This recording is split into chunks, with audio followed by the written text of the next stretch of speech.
ஓம் ஸ்ரீ குருபியோ நமக. ஓம் ஸ்ரீ மகா பெரியவா சரணம். மார்ச் 14 வெள்ளிக்கிழமை நாளைய தினம் கார்த்திகை நோன்பு. அது மட்டும் கிடையாது, மாசி மாதத்தோட கடைசி வெள்ளி, கடைவெள்ளி. ரொம்ப அற்புதமான ஒரு நாள். இந்த இலை மீது ஒரே ஒரு தீபத்தை ஏற்றுனீங்கன்னா ராஜ வாழ்க்கை அமையும். நீங்கள் என்ன கேட்குறீங்களோ அது அப்படியே கிடைக்கும். பணம் சம்மந்தப்பட்ட, பொருளாதாரம் சம்மந்தப்பட்ட எல்லா பிரச்சனைகளுக்கும் முற்றுப்புள்ளி வரும். அது என்ன இலையை பார்க்கறதுக்கு முன்னாடி நம்மளோட வீடியோஸை இப்போ தான் நீங்கள் ஃபஸ்ட் டைம் பார்க்குறீங்கன்னா மறக்காமல் சப்ஸ்கிரைப் பண்ணிக்கோங்க. தொடர்ந்து இந்த மாதிரி அப்டேட் தெரிஞ்சுக்கிறதுக்கு பக்கத்தில் உள்ள நோட்டிஃபிகேஷன் மேலே கிளிக் பண்ணி ஆல் அப்படிங்கிற செலக்ட் பண்ணிக்கோங்க. இப்போ என்ன இலை மீது தீபத்தை ஏற்றணும் அப்படிங்கிற பற்றி தெளிவாக தெரிஞ்சுக்கலாம். நம்ம எல்லாருமே ஏதோ ரூபத்தில் பணத்தை சம்பாதிச்சுட்டு தான் இருக்கோம். இருந்தாலும் நம்மளோட அடிப்படை தேவைகளை பூர்த்தி பண்ணுற அளவுக்கு பணவரவு ஏற்படுறது கிடையாது. அப்படியே ஏற்பட்டாலும் ஏதோ ரூபத்தில் செலவாகிடுது. அதனால் பல பேர் கடன் வாங்கக்கூடிய சுச்சுவேஷனுக்கு தள்ளப்படுறாங்க. நம்முடைய வாழ்க்கையில் ஏற்படக்கூடிய எல்லா விதமான பிரச்சனைக்கும் நாம் சம்பாதிக்கக்கூடிய பணம் தான் ஒரு முக்கியமான காரணம். அப்படி நாம் சம்பாதிக்கக்கூடிய பணம் பல மடங்கு அதிகரிக்கிறதுக்கு மாசி மாதத்தில் வரக்கூடிய இந்த 3வது வெள்ளிக்கிழமை அன்னைக்கு எல்லா தெய்வங்களையும் வணங்கலாம். அதில் குறிப்பாக மகாலட்சுமி தாயாரை வழிபாடு செய்யும் போது உங்களுக்கு சகல விதமான நன்மைகள் வந்து சேரும் அப்படிங்கிறத நீங்கள் மறந்துடக்கூடாது. ஒரு வாரமும் வரக்கூடிய வெள்ளிக்கிழமை அப்படிங்கிறது மகாலட்சுமி தாயாருக்கு உகந்த கிழமை. அப்படிப்பட்ட வெள்ளிக்கிழமை அன்னைக்கு மகாலட்சுமி தாயாரை நம்ம சிறப்பாக வழிபாடு செஞ்சோன்னா நமக்கு வாழ்க்கையில் இருக்கக்கூடிய பலவிதமான சிறப்புகள் ஏற்படும். மகாலட்சுமி தாயாரை மட்டும் இல்லை, வெள்ளிக்கிழமை அன்னைக்கு சுக்கிர பகவானையும் சேர்ந்து வழிபாடு செஞ்சால் நம்மோட அடிப்படை தேவைகளை நம்ம பூர்த்தி பண்ணிக்க முடியும். பணவரவு உண்டாகும். அதனால் கடன் பிரச்சனை அப்படிங்கிறது இல்லாமல் போயிடும். அப்படிப்பட்ட ஒரு வழிபாட்டை பற்றி தான் இப்போ பார்க்க போகிறோம். இப்போ நம்ம சொல்லக்கூடிய இந்த வழிபாட்டு அன்னைக்கு மாசி மாதத்தோட கடைசி வெள்ளிக்கிழமை வருது. அது கூட காரடையான் நோன்பு. சுமங்கலி பெண்கள் கட்டாயம் கடைபிடிக்க வேண்டிய அற்புதமான ஒரு விரதம். சுமங்கலி பெண்கள் தங்களோட கணவரோட ஆயுள் நீண்டு இருக்கிறதுக்காகவும் தீர்க்க சுமங்கலியாக வாழ்கிறதுக்காகவும் இந்த காரடையான் நோன்பை நம்ம பின்பற்றணும். குறிப்பாக சாவித்ரி தன்னோட கணவர் சத்தியவானை யமன் தர்மன் கிட்டேருந்து காப்பாற்றுறதுக்காக பராசக்தியாக இருந்த விரதம் தான் இந்த காரடையான் நோன்பு. காட்டில் கிடைக்கக்கூடிய எளிமையான காராமணிகளை பயன்படுத்தி அடை செய்து வெண்ணெயை தயாரித்து அந்த வெண்ணெயையும் காராமணி அடையையும் வைத்து பராசக்தி தேவிக்கு படைச்சி அவங்களோட கணவரை யமதர்மன் கிட்டேருந்து மீட்டு எடுத்தாங்க அப்படிங்கிற மாதிரி பெரிய கதையே இருக்குது. அந்த அளவுக்கு இந்த காரடையான் நோன்புக்கு மிகப்பெரிய சக்தி இருக்கக்கூடிய அற்புதமான விரத தினம். அது கூட மாசி மாதத்தில் வந்திருக்கக்கூடிய கடைசி வெள்ளிக்கிழமை. ஒரு வருடமும் ஆடி வெள்ளி, தை வெள்ளி இதெல்லாம் எந்த அளவுக்கு விசேஷமோ அதே மாதிரி மாசி வெள்ளியும் ரொம்ப முக்கியம். இந்த மாசி மாதத்தில் விசேஷ தினங்கள், விரத தினங்கள் நிறைய இருக்குது. உதாரணத்துக்கு மகா சிவராத்திரி, மாசி மகம், மாசி பௌர்ணமி, இவ்வளவு ஏன் இப்போ அடுத்து நம்ம பார்க்கக்கூடிய காரடையான் நோன்பு. ஆடி வெள்ளி, தை வெள்ளி அப்போல்லாம் இங்கே மகாமாயி மாரியம்மன் மகாலட்சுமி தாயாருக்கு வழிபட்டு என்ன பலனை பெற முடியுமோ அந்த பலனை மாசி வெள்ளி அன்னைக்கு நீங்கள் பெற முடியும். அதுலேயும் நாளைய தினம் மாசியோட கடைசி வெள்ளி. அடுத்ததாக நீங்கள் இன்னும் ஒரு வருடம் காத்திருக்கணும். அதுக்கு அடுத்ததாக பங்குனி பிறந்துடும்.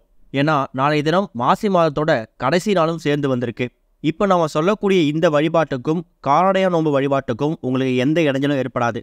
ஏன்னா காரடையான் நோன்புக்கான வழிபாடை நீங்கள் எப்பவும் போல செய்யலாம். அதுபோக இப்போ நாம் சொல்லக்கூடிய இந்த ஒரு தீபத்தை பிரத்யேகமாக நீங்கள் உங்கள் வீட்டோட பூஜை அறையில ஏற்றிக்கலாம். மற்ற விளக்குகள்லாம் எவ்வளோ ஏற்றினாலும் சரி, பரிகாரத்துக்காக வேறு விளக்குகள் ஏற்றினாலும் சரி, அதை நீங்கள் கணக்கில் வச்சுக்காம தனியாக இந்த இலை மீது ஒரு தீபத்தை ஏற்றி நீங்கள் வழிபாடு நடத்துங்க. சரி, முதல்ல அது என்ன இலை அப்படிங்கிறத நீங்கள் தெரிஞ்சுக்கணும்.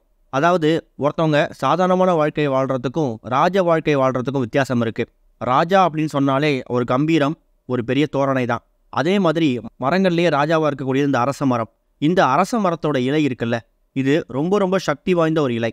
அதை விட அரச மரத்தடி விநாயகர் கேள்விப்பட்டிருப்பீங்க. உங்களுக்கு ரொம்ப நாட்களாகவே ஒரு விஷயம் நடக்கவே இல்லை, இந்த விஷயம் நடந்தால் என் வாழ்க்கையில் அது திருப்புமுனையை ஏற்படுத்தும், ரொம்ப நாட்களாக அதுக்காக காத்துக்கிட்டு இருக்கேன் அப்படின்னு நினைக்கிறீங்களே, அப்படிப்பட்ட நபர்கள் எல்லாமே அரச மரத்தடி விநாயகரை வணங்கலாமா. இவ்வளவு ஏன், குழந்தை பாக்கியம் இல்லாதவங்களும் இன்னொரு பக்கம் திருமண வரணும் அமையாதவங்களும் அரச மரத்தடி விநாயகரை ஒரு வாரமும் வரக்கூடிய புதன்கிழமை போய் வணங்கணும்னா கூடிய சீக்கிரம் அவங்க எதிர்பார்க்கக்கூடிய விஷயம் அவங்களுக்கு கைகூடும். அந்த அளவுக்கு ராஜ யோகத்தை ஏற்படுத்தக்கூடிய அற்புதமான ஒரு பொருள் தான் அரச மரம். அந்த அரச மரத்துலேருந்து கிடைக்கக்கூடிய இந்த அரச இலை இருக்குல்ல, அதை நீங்கள் பறிச்சு வந்து வச்சுக்கோங்க. ஒருவேளை உங்களால் அரச மரத்து இலை வாங்க முடியல, பக்கத்தில் அரச மரத்து இலை, அரச மரம் இல்லை அப்படின்னாலும் தாராளமாக நாட்டு மரத்து கடைகளில் காய்ந்து போன அரச இலையை வைத்திருப்பாங்க. அதை வந்து வேறு வழி இல்லாமல் மாற்றுறதுக்காக பயன்படுத்திக்கலாம். கூடுமான அளவுக்கு உங்கள் வீடு பக்கத்தில் கொஞ்சம் தூரம் பயணம் பண்ணாலே கிடச்சிடும், இல்லை யார் மூலியமாக வாங்கிட முடியும் அப்படின்னா தாராளமாக இந்த அரச இலையை பயன்படுத்திக்கோங்க. உங்களுக்கு ராஜ வாழ்க்கை கிடைக்கணும், குடும்பமே மிகப்பெரிய யோகம் பெறணும் அப்படின்னு நினச்சிங்கன்னா இந்த அரச இலையை பயன்படுத்துங்க. இந்த அரச இலை மீது தான் ஒரு தீபத்தை ஏற்ற போகிறீங்க. சரி, எத்தனை நாளைக்கு இந்த தீபத்தை ஏற்றலாம்? மார்ச் 14 வெள்ளிக்கிழமை நாளைய தினம் எப்போ வேணாலும் தீபத்தை ஏற்றலாம். காலையில் 10:12 ராகு காலம் இருக்குது, 3:4 யமகண்டம் இருக்குது. இந்த 2 நேரத்தை தவிர மற்ற நேரங்களில் வழிபாடு நடத்துங்க. காரடையான் நோன்புக்கு வழிபாடு செய்கிறதா இருந்தாலும் இந்த 2 நேரத்தை தவிர மற்ற நேரங்களில் வழிபாடு செய்யலாம். வீட்டில் பராசக்தி, மகமாயி, அம்பாள், மகாலட்சுமி தாயார் இவங்க எல்லாருக்காகவும் நீங்கள் காரடையை தயார் செய்து கொஞ்சமாக ஒரு கிண்ணத்தில் வெண்ணெய் வைத்து நீங்கள் படைக்கணும். தாளிச்சரடு, நோன்பு கயிறு, ரவிக்கை துணி, பூ, பழம், வெற்றிலை பாக்குன்னு சொல்லி தாம்பூலம் தயார் செய்து அதை நீங்கள் பராசக்தி தாயாருக்கு படைச்சிட்டு முடிஞ்சா ஒரு 10லேருந்து 11 சுமங்கலி பெண்களுக்கு அந்த ஒட்டுமொத்த அமைப்பையும் உங்கள் கையால் கொடுக்கறதுக்கு முயற்சி பண்ணுங்க. நோன்பு கயிறை கழுத்தில் கட்டிக்கலாம்.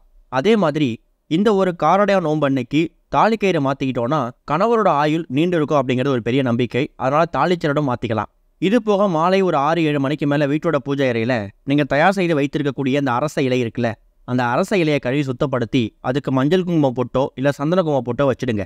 வச்சுட்டு அது மேலே ஒரே ஒரு மண் அகல்விளக்கு வைத்து தீபம் போடணும். நிறைய பேர் இந்த இலை மீது தீபம் போடுறதுக்கான ஒரு வீடியோ போடும்போது கேட்கக்கூடிய கேள்வி, இலையை எந்த பக்கம் பார்த்து வைக்கணுங்கிற கேள்வி நிறைய பேருக்கு வருது. அதை பற்றி நீங்கள் கவலைப்பட தேவையில்லை. அந்த இலை மீது தீபத்தை ஏற்றுறது மட்டும்தான் கணக்கு. அந்த இலை எந்த திசை இருக்குது, எந்த திசை நோக்கி இருக்குது அப்படிங்கிறத நீங்கள் கணக்கில் எடுத்துக்க வேணாம். சின்னதாக ஒரு தட்டு மேலே இந்த அரச இலையை வைத்து அது மேலே இந்த மண் அகல்விளக்கை வைத்து நீங்கள் நெய் தீபம் போட்டாலும் சரி, தீப எண்ணெய் ஊற்றினாலும் சரி, அது உங்கள் விருப்பம் தான். ஆனால் குறைந்தது ஒரு அரை மணி நேரத்துலேருந்து 1 மணி நேரமாவது இந்த அரச மரத்து இலை மீது இந்த தீபம் உங்கள் வீட்டில் பூஜை அறையில் அணையாமல் எரியிற மாதிரி பார்த்துக்கோங்க. அந்த தீபம் எரியக்கூடிய அந்த நேரத்தில் உங்களுக்கு என்னென்ன கடவுளை வணங்கணும்னு தோணுதோ எல்லா கடவுளையும் மனசார வேண்டிக்கோங்க. குலதெய்வம், இஷ்ட தெய்வத்தில் ஆரம்பித்து நாளை தினம் மகாலட்சுமி தாயார், மகமாயி, அம்பாள்னு சொல்லி எல்லாரையும் மனசார வேண்டிக்கிட்டு குழந்தைய பாக்கியம் வேணுமா, வேலை கிடைக்கணுமா, இன்னொரு பக்கம் தீர்க்க சுமங்கலியாக இருக்கணுமான்னு சொல்லி எல்லா விஷயங்களையும் வேண்டிக்கோங்க. தீராத நோய் தீரணும் அப்படிங்கிறவங்களுக்காகவும் நாளைக்கு நீங்கள் வேண்டிக்கலாம்.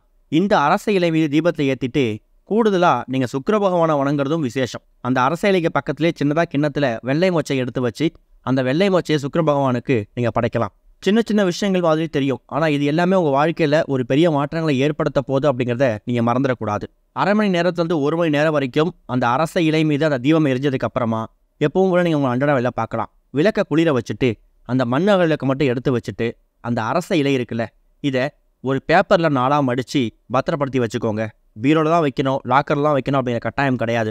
அது பத்திரமா தொலையாத அளவுக்கு அது உங்கள் வீட்டில் எங்கே இருந்தால் அது கைப்படாமல் பத்திரமா இருக்குமோ அந்த இடத்துல ஒரு பேப்பர்லேயோ ஒரு கவர்லேயோ போட்டு பத்திரப்படுத்தி வச்சுக்கலாம். இல்லைனா ஏதாவது உங்கள் வீட்டில் சாமி படத்துக்கு பின்னாடி கூட அந்த இலையை வச்சுக்கலாம். வெள்ளி மற்றும் செவ்வாய்களில் அந்த அரச இலைக்கும் சேர்த்து நீங்கள் சாம்பிராணி தூப தீபம் போடலாம். சுத்தபத்தம் இல்லாமல் அந்த இலையை தொடுறதும் தவிர்க்கிறது நல்லது. கொஞ்சம் நாட்களுக்கு அப்புறமா, அதாவது நீங்கள் மரத்துலேருந்து ஃப்ரெஷ்ஷாக பறிச்சுட்டு வைக்கிறீங்க அப்படின்னா அந்த இலை பசுமையாக தான் இருக்கும். ஒரு சில வாரங்களில் அது காய்ந்து வீணாக போகிற மாதிரி தெரியும். அப்போ மட்டும் அதை எடுத்து கால்படத்தில் விட்டுடுங்க. ஒருவேளை நீங்கள் வாங்குறதே அரச இலை நாட்டு மருந்து கடைகள்லையோ இல்லை பக்கத்தில் காய்ந்த இலை தான் இருக்குது அப்படின்னாலும் அதை ஒரு வாரத்துக்கு மட்டும் பயன்படுத்திட்டு அதுக்கப்புறம் நீங்கள் தண்ணியில் விட்டுக்கலாம். மறுபடியும் ஏதாவது ஒரு வெள்ளிக்கிழமையில் இதே மாதிரி அரச இலை மீது தீபத்தை ஏற்றி அந்த அரச இலையை எங்கே எடுத்தீங்களோ அதே இடத்துல பத்திரப்படுத்திடுங்க. நாளைய தினம் மார்ச் 14 காரடையா நோன்பு, அது கூட மாசி மாதத்தோட கடைசி வெள்ளி. முயற்சி பண்ணுங்க, நல்லதே நடக்கும். ஓம் ஸ்ரீ குருபியோ நமக. ஓம் ஸ்ரீ மகா பெரியவா சரணம்.